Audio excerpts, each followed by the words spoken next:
Exactly that moment when we are called upon to express the depth of our goodness. Abraham Joshua Heschel famously said, "To what degree good should we be? We must be to the degree good that the fascists are to the degree evil."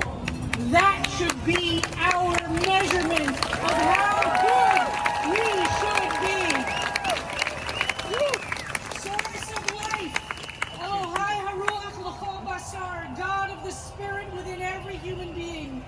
We gather today with heavy hearts, open hands, and fierce determination. We gather in memory of all those who have been killed or kidnapped by ICE, inspired by Renee Good, who was trying to protect her neighbors, because all immigrants are welcome in God's universe. Our tradition teaches that every person is creative B'Tselem Elohim, in the image of the holiest. Not some people.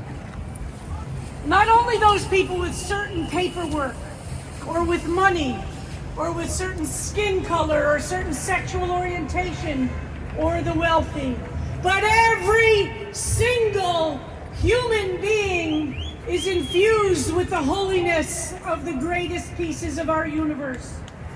We who are Jews stand here remembering that our ancestors were strangers, and we know the darkness of fear and the weight of unjust power. And so we are commanded, do not oppress the stranger, for you know the heart of the one who is weak and vulnerable. This is said 36 times in the Jewish Bible, more than any other commandment. With resistance that is rooted in love and not in hatred, but the fierce love of human dignity, we proclaim together, Pharaoh does not win in the end.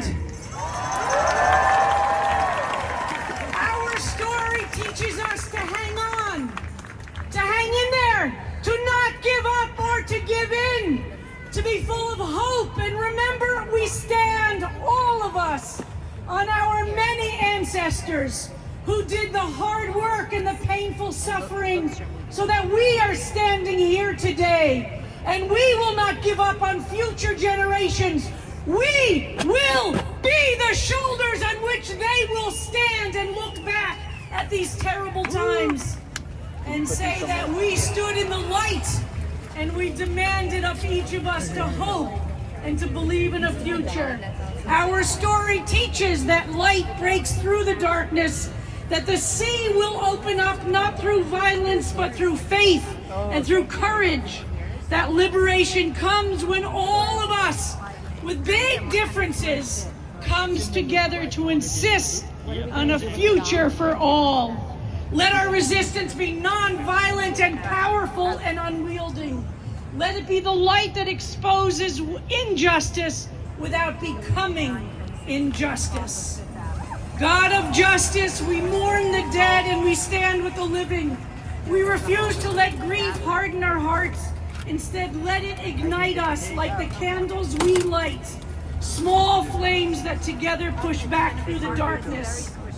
Bless us with the strength to work together across faiths and cultures and communities and even political ideologies to build a world where we are all safe, where safety does not require violence and love is a public act.